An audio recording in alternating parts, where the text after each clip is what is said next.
बहुत पुरानी बात है। एक गांव में हरिया नाम का एक किसान रहता था। उसके दो बेटे थे, गंगू और मंगू, पर दोनों बहुत ही गुस्से वाले। हरिया दोनों के गुस्से से बहुत परेशान था। सुनती हो, थोड़ा पीने को पानी ला दो। ये लो जी। सुनो, आज हकीम को दिखाओ। तुम्हारी तबीयत तो दिन पर दिन बिगड़ती जा रही है। हाँ भगवान, अब उम्र हो चली है, कुछ करने की ताकत ही नहीं रहती। जाकर दिखा तो आऊं, पर 2-4 पैसे जो बचे हैं वो भी दवा दारू में चले जाएंगे। अरे पैसे की चिंता न करो, जान है तो जहान है। हाँ, पर कब तक ऐसा चलेगा? गंगू और मंगू तो बिल्कुल काम में हाथ ही नहीं बटाते। फसल बोने का समय आ गया है और खेत तो सारे बिना जोते पड़ी हैं।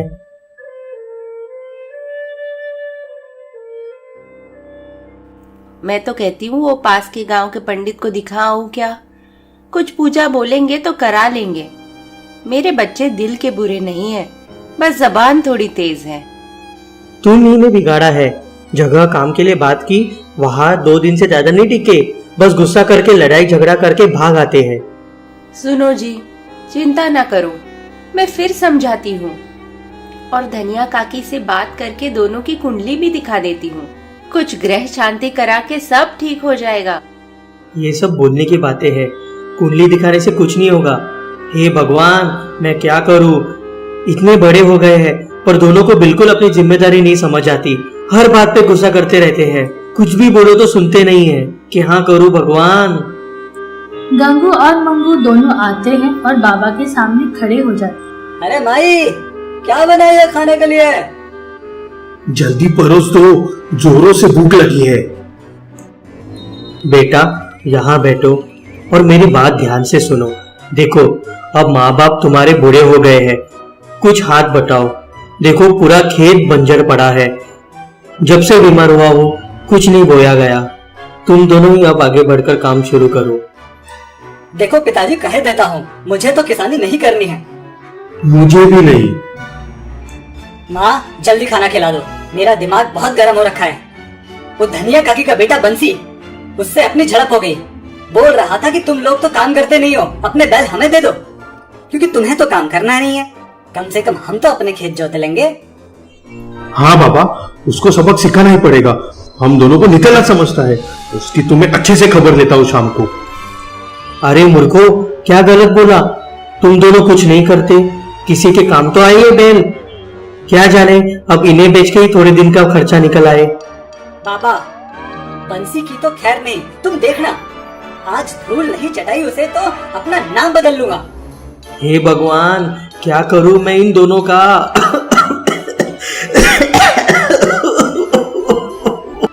जय श्री राम। बच्चा, बैरागी के लिए कुछ भोजन मिलेगा क्या? बाबा पधारिए, यहाँ पेड़ के नीचे विराजिए, मैं रसोई से कुछ लेकर आती हूँ। प्रणाम बाबा, हमें क्षमा करना, गरीब के घर में कुछ खास नहीं है भोजन करने के लिए। अरे बच्चा, तुम तो किसान हो, तुमको भोजन की कमी कैसे हो सकती है? बाबा क्षमा कर दीजिए, बहुत दिनों से बीमार हूँ, कुछ काम नहीं होता। 2 बेटे हैं मेरे, पर दोनों कुछ काम नहीं करते, बस गुस्सा नाक पे चढ़ा रहता है। ईश्वर सब सही करेंगे। बाबा ये ग्रहण कीजिए, बस सूखी रोटी है घर में।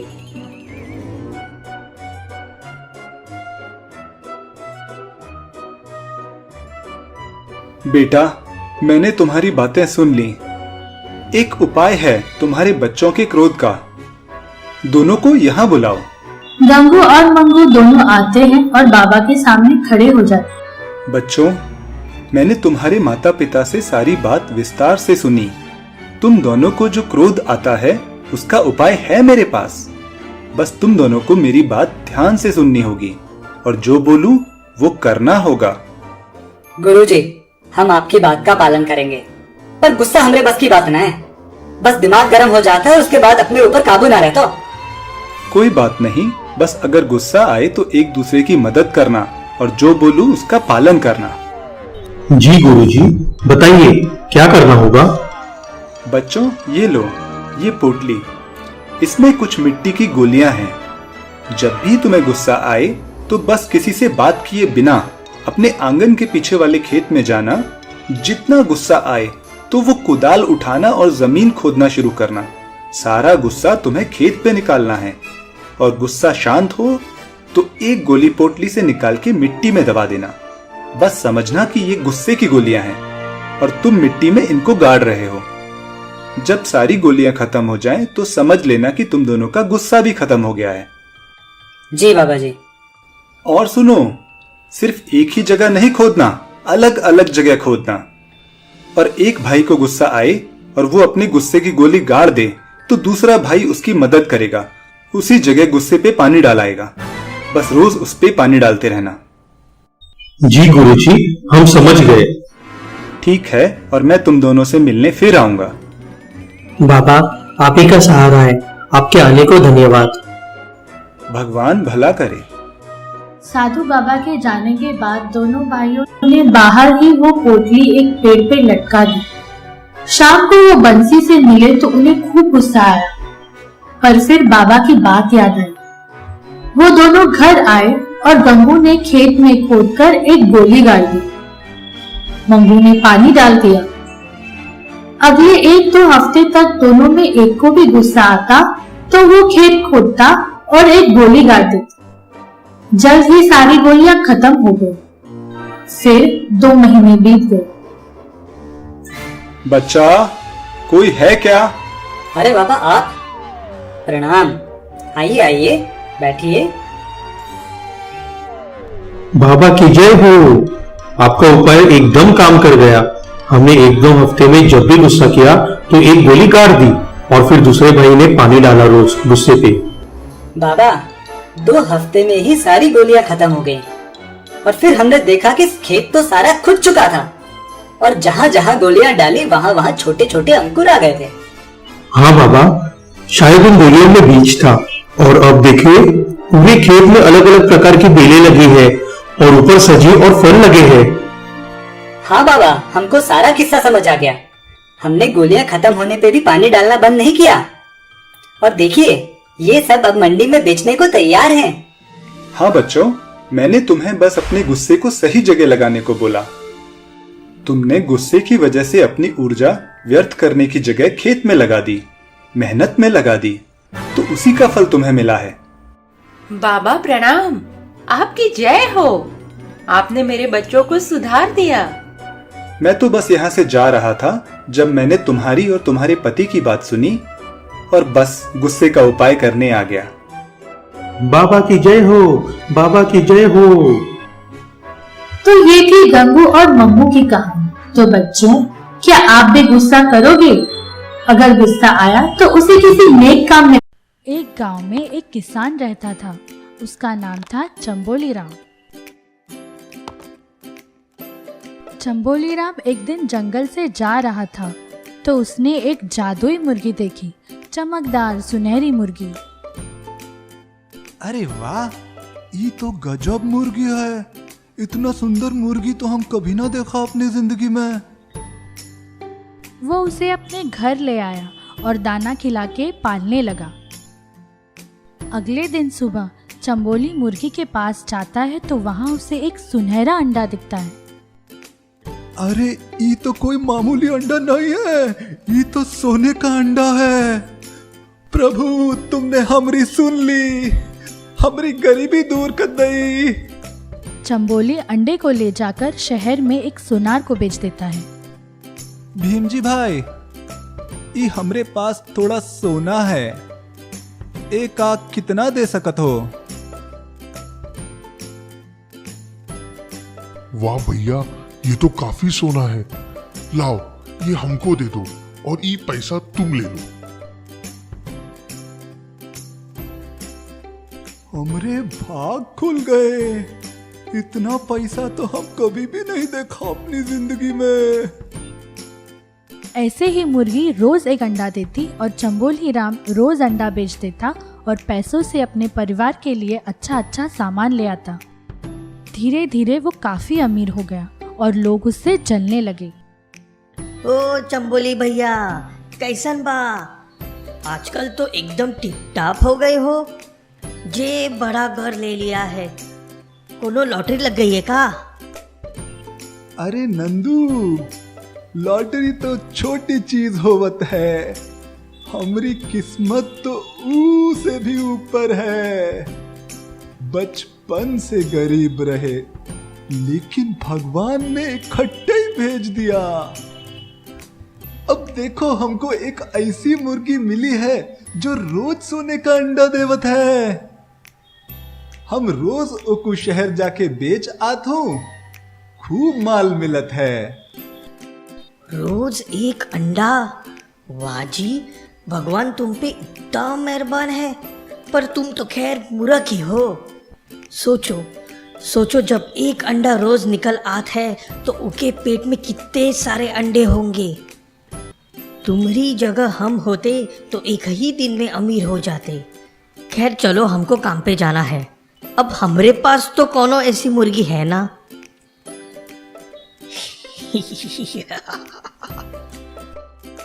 अरे ई तो हमने सोचा ही नहीं। जो मुर्गी रोज एक सोने का अंडा दे सकत है, उसके पेट में न जाने कितने अंडे होंगे। नंदू तो बहुत काम की बात बोल गया। हे भगवान, बस एक ही सोने का अंडा। अब हम पे और इंतजार नहीं होता। आज हम इस मुर्गी का पेट काट के सारे अंडे निकाल लेंगे।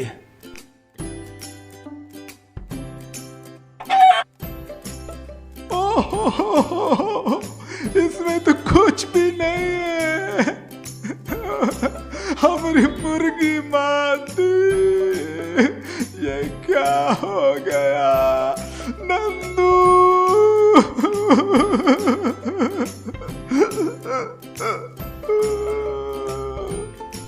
तो बच्चों, इस कहानी से हमने सीखा कि ज़्यादा लालच करना अच्छा नहीं होता और किसी के बोलने पे कुछ करने से पहले अपना दिमाग लगाना चाहिए। वीरपुर गांव में एक मंडी हुआ करती थी। इस मंडी में दूर दूर से व्यापारी आते थे और अनाज लेकर जाते थे। मंडी के पास ही एक बरगद का पेड़ था। उस पेड़ के नीचे एक छोटा सा बिल था जिसमें एक चूहा रहता था, चिंटू चूहा।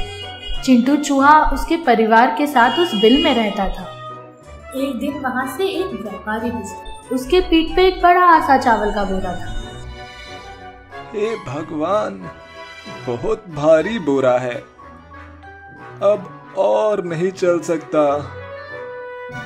यहाँ इस पेड़ के नीचे थोड़ा आराम कर लेता हूँ। उसने बोरा पेड़ के नीचे रख दिया और लेट गया। ताजे चावल की महक चूहों के बिल में गई। वाह बासमती, ये महक मुझे अपनी ओर खींच रही है। ये चावल नसीब हो जाए तो जीवन सफल हो जाए। अरे, अपने घर के बाहर ये बोरा कैसा? खुशबू तो इसमें से ही आ रही है। जरूर इसमें चावल रखे होंगे। अरे ओ भगवान, सुनती हो? आओ जल्दी, अन्नपूर्णा देवी ने स्वयं दर्शन दिए हैं। अरे क्या हुआ? क्यों हल्ला मचा रहे हो? अरे ये महक क्या है इस बोरे में? सूंघा ही नहीं देता क्या? बासमती है। अच्छा वो सब छोड़ो और इसको खोलने में मेरी मदद करो। और दोनों चूहे उस बोरे को कुतरने में लग गए। बोरा मोटा था, मुश्किल से एक ही छेद कर पाए थे। तभी व्यापारी जाग गया।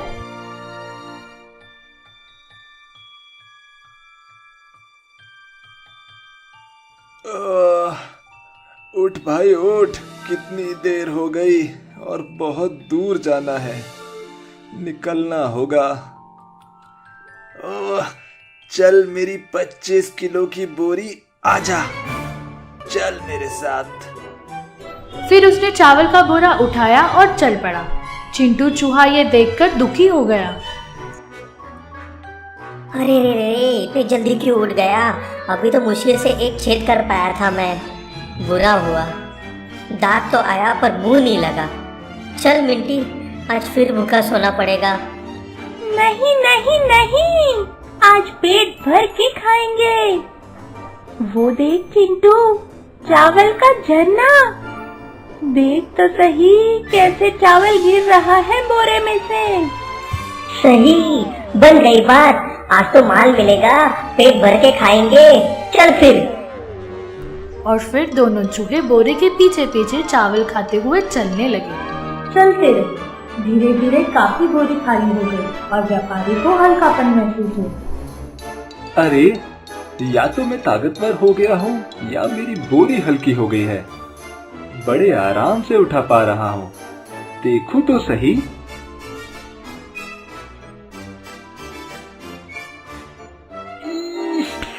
ये बोरी में तो छेद है। ऐसा कैसे हो गया? मैं इतनी दूर से उठा के लाया और इतना नुकसान हुआ।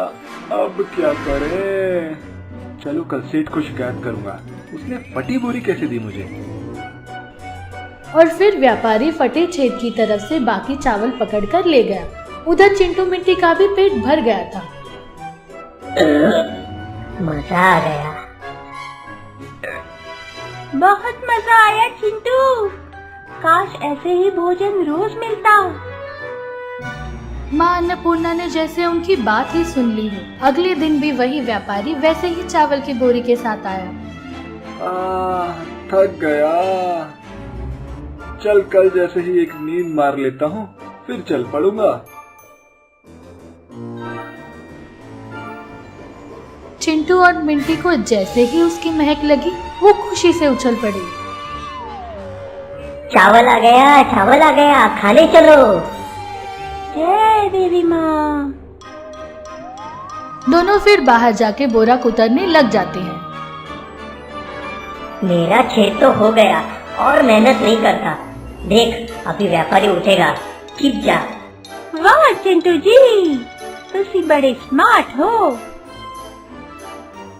व्यापारी उठा और कल जैसे ही बोरा पीठ पे लाद के निकल पड़ा। चावल फिर गिरने लगे और चूहों की दावत शुरू हो गई। जल्द ही फिर हल्का लग रहा है। कहीं नहीं, आज तो पूरा बैग चेक करके ही लाया था मैं। ये छेद कैसे हुआ? आज फिर से नुकसान हो गया। व्यापारी को समझ नहीं आ रहा था कि ये क्या हो रहा है। तभी उसे थोड़ी दूरी पे चिंटू और मिंटी दिखाई देते हैं। वो सब समझ गया।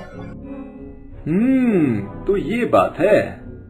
ये लोग 2 दिन से मेरा अनाज खा रहे हैं। इनको तो सबक सिखाना ही पड़ेगा। अगले दिन उसी वक्त फिर चावल की महक आती है। टन टन टन टन टन, खाने का वक्त हो गया। बोरे के पास कुछ चावल गिरे थे। उनको खाने के बाद चिंटू और मिंटी दोनों बोरा कुतरने लग जाते हैं। जैसे ही बोरे में छेद होता है, व्यापारी उठ जाता है और बोरे पे हाथ मार देता है। बोरे से लाल मिर्च का पाउडर उड़ के चूहों की आंख में और मुंह में चला जाता है। मेरी आंख में कुछ गया, जल रहा है। मिर्ची है, मेरे तो मुंह में भी गया। मर गई। अब सबक मिला। 2 दिन से मेरा बहुत नुकसान किया था तुम चूहों ने। उस दिन चूहों को बड़ी मिर्ची लगी, चावल भी नहीं मिले। तो बच्चों, याद रखना, मुफ्त का माल हमेशा नहीं सुहाता।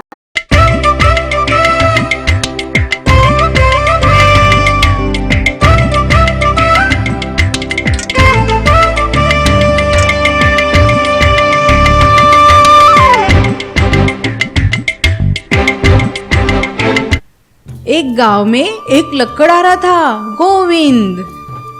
गोविंद मेहनती था। वो रोज सुबह सुबह उठ के काम पे निकल जाता था। अरे पप्पू, उठो भाई, सुबह हो गई है। आज काम पे नहीं जाना क्या? जल्दी सुबह उठना धंधे और सेहत दोनों के लिए अच्छा होता है।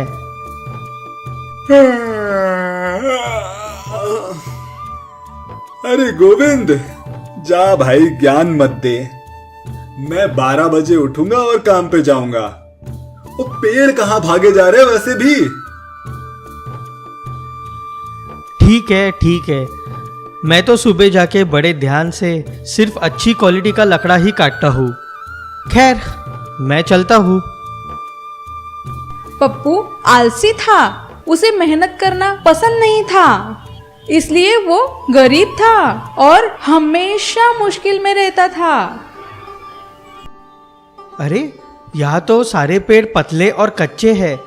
मुझे मोटा और मजबूत लकड़ा चाहिए। यमुना नदी के पास जाके देखता हूँ, वहां जरूर मिलेगा। अरे ये पेड़ तो बहुत बढ़िया है, ठीक जैसा मुझे चाहिए। इसका लकड़ा तो महंगा बिकेगा। गोविंद उस पेड़ के ऊपर चढ़ के एक मोटी डंगाल को काटने लगा। काटते काटते अचानक उसके हाथ को कुछ लगा और उसकी कुल्हाड़ी छूट के यमुना नदी में गिर गई। हे भगवान, ये क्या हुआ? मेरी कुल्हाड़ी ही नदी में गिर गई। अब तो खाली हाथ ही घर वापस जाना पड़ेगा। बहुत नुकसान हो गया और सुबह सुबह से इतनी दूर आना भी व्यर्थ गया। हे यमुना मैया, मेरी मदद कर। गोविंद सर पकड़ के उदास नदी के किनारे बैठ जाता है। उसकी प्रार्थना सुन के तभी यमुना मैया प्रकट होती है। वत्स, तुमने मुझे याद किया? कहो, क्यों उदास हो तुम? माँ, मुझसे गलती से मेरी कुल्हाड़ी नदी में गिर गई। सुबह से मेहनत कर रहा हूँ, अब खाली हाथ ही घर जाना पड़ेगा। अच्छा, निराश ना हो, मैं तुम्हें तुम्हारी कुल्हाड़ी वापस दे सकती हूँ। तभी देवी ने एक कुल्हाड़ी प्रकट की, चमकदार सोने की कुल्हाड़ी। वत्स, ये रही तुम्हारी कुल्हाड़ी। गोविंद सोने की कुल्हाड़ी को देखकर अचंभित हो गया, पर वो धैर्य से बोला, नहीं माँ, ये मेरी कुल्हाड़ी नहीं है। देवी माँ ने एक और कुल्हाड़ी प्रकट की, इस बार चांदी की कुल्हाड़ी। तो ये लो, ये तुम्हारी कुल्हाड़ी होगी। ये तो बहुत अद्भुत कुल्हाड़ियाँ है माँ। मेरी कुल्हाड़ी तो सस्ती लोहे की कुल्हाड़ी थी, ये मेरी नहीं है। माँ ने एक बार फिर से कुल्हाड़ी निकाली। इस बार गोविंद की लोहे की कुल्हाड़ी, जिसे देखकर गोविंद ने फौरन पहचान लिया। हाँ माँ, हाँ, यही है मेरी कुल्हाड़ी। वत्स, तुम एक मेहनती इंसान हो और मैं तुम्हारी ईमानदारी देख के बहुत प्रसन्न हुई। लो, ये तीनों कुल्हाड़ी तुम रख लो, ये सब तुम्हारी है। खुश रहो। और हाँ, ये पेड़ मुझे बहुत प्रिय है, इसको मत काटना। लो, मैं तुम्हें ये लकड़ा देती हूँ, इसे भी ले जाओ। मैं धन्य हो गया माते। मैं कभी इस पेड़ को नुकसान नहीं पहुंचाऊंगा। चलता हूँ, प्रणाम। तीनों कुल्हाड़ी और लकड़ा लेके गोविंद घर लौट जाता है। जैसे ही वो पप्पू के घर के पास से गुजरता है, पप्पू उसे देख के चौंक जाता है। अरे ये क्या, गोविंद तो वापस भी आ गया। लकड़े की कुल्हाड़ी लेके गया था, तीन कुल्हाड़ी लेके आया है, वो भी सोने चांदी सी चमकती कुल्हाड़ियां। और इतनी सारी लकड़ियां काट भी ली इसने। कुछ तो चक्कर जरूर है, पता लगाता हूँ। पप्पू गोविंद से जल भून जाता है। वो चुपचाप गोविंद का पीछा करते हुए उसके घर पहुंचा। गोविंद अंदर जाता है और अपनी बीवी को आवाज देता है। अरे ओ भाग्यवान, चमत्कार हो गया। सब छोड़ो और यहाँ आओ। आ रही हूँ। क्या हो गया? अरे वाह, इतनी चमकदार कुल्हाड़ियाँ, जैसे सोने चांदी से बनी हो। ये कहाँ से मिली तुमको? आज ना कमाली हो गया। यमुना नदी के किनारे एक मोटा वृक्ष है। मैं आज उसे काट रहा था, तभी मेरी कुल्हाड़ी गलती से यमुना में गिर गई। फिर वहां यमुना मैया प्रकट हुई और उन्होंने ही मुझे ये दी है। ये असली सोने चांदी की है। स्वयं यमुना मैया ने दर्शन दिए हमें। हे भगवान, हमारे तो भाग्य ही खुल गए। ये सोने की कुल्हाड़ी मैं बेच आऊंगा, बहुत धन मिलेगा। और इस चांदी की कुल्हाड़ी को मैं माँ का आशीर्वाद मान के हमेशा संभाल के रखूंगा। ये सारी बात पप्पू दूर से चुपचाप सुन रहा होता है। अच्छा तो ये बात है, मैं भी यही करूंगा। आज ही जाता हूँ यमुना के यहाँ पेड़ काटने। पप्पू यमुना नदी के पास जाके सभी पेड़ जांचता है। वो उस मोटे मजबूत पेड़ को फौरन पहचान लेता है जो यमुना नदी के ऊपर होता है। यही पेड़ हो सकता है, बहुत विशाल है। चलो इस पेड़ पे चढ़ जाता हूँ इसको काटने के लिए। पेड़ विशाल था, पप्पू उस पे चढ़ भी नहीं पाता। फिर वो कुछ सोचकर ऐसे ही अपनी कुल्हाड़ी नदी में फेंक देता है और रोने लगता है। मेरी कुल्हाड़ी नदी में गिर गई। हे यमुना मैया, मुझे मेरी कुल्हाड़ी लौटा दे। यमुना माँ प्रकट होती है, लेकिन वो उसे देख के समझ जाती है कि वो बेईमान है। ये इंसान तो पेड़ पे चढ़ा भी नहीं था। इसके शरीर पे बिल्कुल पसीना नहीं है। ये जरूर कोई बदमाश है। इसको सबक सिखाना होगा। फिर देवी अपनी जादू से एक लोहे की कुल्हाड़ी निकालती है। लो बस, ये रही तुम्हारी कुल्हाड़ी। ये कुल्हाड़ी? अरे नहीं माँ, ये मेरी कुल्हाड़ी नहीं है। देवी माँ फिर अपनी जादू से दूसरी कुल्हाड़ी प्रकट करती है, इस बार चांदी की। ये? अरे नहीं नहीं, मेरी कुल्हाड़ी तो बहुत चमकदार थी, एकदम सोने जैसी। अच्छा, तो फिर ये तुम्हारी कुल्हाड़ी होगी। और माँ सोने की चमकदार कुल्हाड़ी प्रकट करती है। हाँ, ये वाली, ये कुल्हाड़ी है मेरी। लाओ, दे दो मुझे, या चाहो तो तीनों कुल्हाड़ी मुझे दे दो। तुम कपटी हो और मूर्ख भी। तुमने मुझसे झूठ बोला, अब इसकी सजा मिलेगी तुमको। ऐसा बोलकर देवी गायब हो गई। पप्पू की लोहे की कुल्हाड़ी भी चली गई। हाय, मेरी कुल्हाड़ी भी चली गई। मेरा तो नसीब ही खोटा है।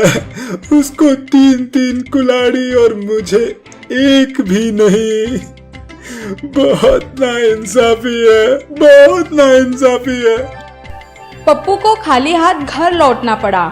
पता नहीं उसने अपना सबक सिखाया नहीं।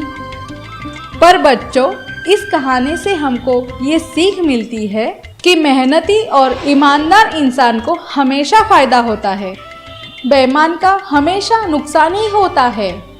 फ्रेंड्स, आज हम जो कहानी सुनने जा रहे हैं वो हम सबके जीवन से जुड़ी हुई है। हम सब अक्सर अपनों पे व्यर्थ ही गुस्सा करते रहते हैं। कई बार तो किसी और का गुस्सा किसी और पे भी निकल जाता है। तो ये कहानी है एक साधारण परिवार की। सुनील या फिर सोनू छोटा था पर हर बात पर गुस्सा करता था। अपने दोस्तों पे और माता पिता पे भी चिल्लाता। सब उसके गुस्से से परेशान थे। एक बार सोनू के पापा ने उसे बुलाया और कहा, सोनू बेटे, आज मैंने तुम्हें बहुत जरूरी काम के लिए बुलाया है। आज से 1 महीने के लिए हम एक नया प्रयोग करेंगे।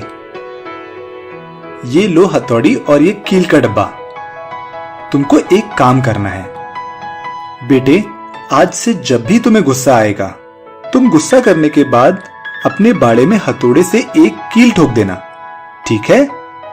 ठीक है पापा, कील तो मैं ठोक लूंगा, पर मुझे गुस्सा कम करने को मत कहना।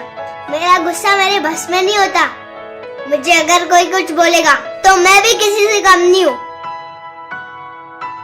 सोनू को अजीब तो लगा, पर उसने अपने पापा की बात मान ली। ठीक है, पापा ने मुझे इतने प्यार से कहा तो मान लेता हूँ। और एक कीली तो ठोकनी है, कम से कम गुस्सा करने को मना नहीं किया। फिर हमारे प्यारे सोनू को उस दिन 8 बार गुस्सा आया। उसने गुस्सा किया और हर बार उतनी कील अपने बाड़े में जाके ठोक दी। अगले दिन 10 कील ठोकी। ऐसे कुछ दिन बीतने लगे और वो कील ठोकता गया। फिर धीरे धीरे उसे महसूस होने लगा, यार अभी हर बार का कील ठोक ठोक के बोर हो गया हूँ। फालतू की मेहनत। अब पापा को प्रॉमिस किया है तो बंद तो नहीं कर सकता। क्यों ना अपने गुस्से को ही कम कर दूं। तो फिर सोनू ने निश्चय किया कि वो गुस्सा कम करेगा और जल्दी ही उसकी कीलें कम होने लगी। कभी 4, कभी 2 और एक दिन तो ऐसा भी आया कि उसने कोई कील नहीं ठोकी, यानी गुस्सा ही नहीं किया। अरे वाह, ये तो कमाल हो गया। आज के दिन मैंने एक बार ही गुस्सा नहीं किया। पापा को बताऊंगा तो वो तो बहुत खुश होंगे। पापा पता है क्या, आज मैंने किसी पे गुस्सा ही नहीं किया। मैंने अपने गुस्से पे काबू कर लिया है। अभी मुझे इन हथौड़े और कीलों की जरूरत नहीं है। अरे वाह सोनू, शाबाश, ये तुमने बहुत अच्छा काम किया है। अब मैं तुमको एक नया कार्य देता हूँ। आज से जिस दिन भी तुम गुस्सा नहीं करोगे, उस दिन तुम बाड़े में से एक कील निकाल देना। सोनू ने सुना तो वो समझ गया कि पापा फिर से उसे कुछ सिखाना चाहते हैं, तो वो तैयार हो गया। पहले तो मैं बहुत सारी कील एक दिन में ठोकता था। अभी तो दिन में सिर्फ एक ही कील निकालनी है। इतनी मेहनत नहीं है, कर लूंगा मैं। अब सोनू किसी पे गुस्सा नहीं करता था। वो रोज अपने बाड़े से एक कील निकालता और अपने बीते हुए दिन की कामयाबी पे खुश होता। ऐसे कई दिन बीत गए और एक दिन ऐसा आया जब सारी कीलें निकल चुकी थी। मैंने कर दिया। सारी कीलें निकाल दी। अब पापा को बताता हूँ, वो तो बहुत खुश हो जाएंगे। पापा, सारी कीलें निकाल दी मैंने। मैं अब किसी पे गुस्सा नहीं करता और रोज एक एक करके बाड़े की सारी कील निकाल दी मैंने। अरे बहुत अच्छा, शाबाश मेरे बच्चे, मुझे तुम पे नाज है। अब तुम आओ मेरे साथ बाड़े पे और दिखाओ मुझे तुमने क्या किया है। देखो पापा, एक भी कील नहीं है। हाँ सही कहा, एक भी कील नहीं है। पर जरा बाड़े पे हुए इन कील के छेदों को तो देखो।